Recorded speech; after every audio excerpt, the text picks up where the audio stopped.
মাধ্যম ফেসবুকে ভাইরাল এক ভিডিওতে আওয়ামী লীগের সাধারণ সম্পাদক এবং সাবেক সড়ক পরিবহন ও সেতুমন্ত্রী ওবায়দুল কাদের মারা গেছেন বলে দাবি করা হয়েছে। টিকটকে প্রচারিত ওবায়দুল কাদের মারা গেছে শীর্ষক ভিডিওতে দাবি করা হয়েছে, বঙ্গবন্ধু শেখ মুজিবুর রহমান মেডিকেল বিশ্ববিদ্যালয়ে ভর্তির পর মারা গেছেন তিনি। ওই ভিডিওটি প্রায় 8 লাখ বার দেখা হয়েছে।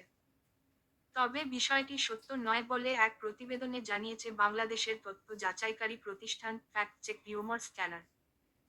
বৃহস্পতিবার 12ই ডিসেম্বর ওই প্রতিবেদনে বলা হয়, ওবায়দুল কাদের মারা যাননি, বরং 2021 সালে তার অসুস্থতার ঘটনার পুরনো একটি ভিডিওকে উক্ত দাবিতে প্রচার করা হয়েছে।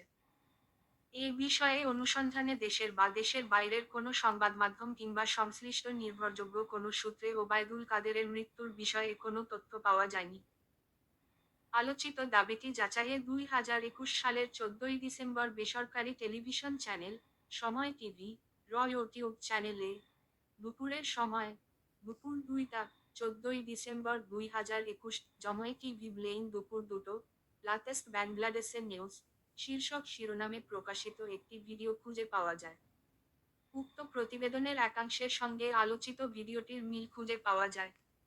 প্রতিবেদন থেকে জানা গেছে, 2021 সালের 14ই ডিসেম্বর বুকে ব্যথা নিয়ে বঙ্গবন্ধু শেখ মুজিবুর রহমান মেডিকেল বিশ্ববিদ্যালয়ে ভর্তি হয়েছিলেন তৎকালীন সড়ক পরিবহন ও সেতুমন্ত্রী ওবায়দুল কাদের। অর্থাৎ এই ভিডিওটি সাম্প্রতিক সময়ের নয়।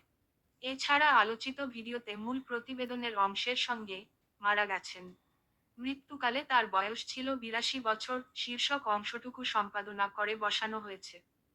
মূল প্রতিবেদনের কোথাও ওবায়দুল কাদেরের মৃত্যুর বিষয়ে কিছু উল্লেখ নেই। উল্লেখ্য, এর আগেও ইন্টারনেটে ওবায়দুল কাদেরের মৃত্যুর গুজব ছড়িয়ে পড়লে সে সময়ে তা নিয়ে ফ্যাক্ট-চেক প্রতিবেদন প্রকাশ করে রিউমার স্ক্যানার।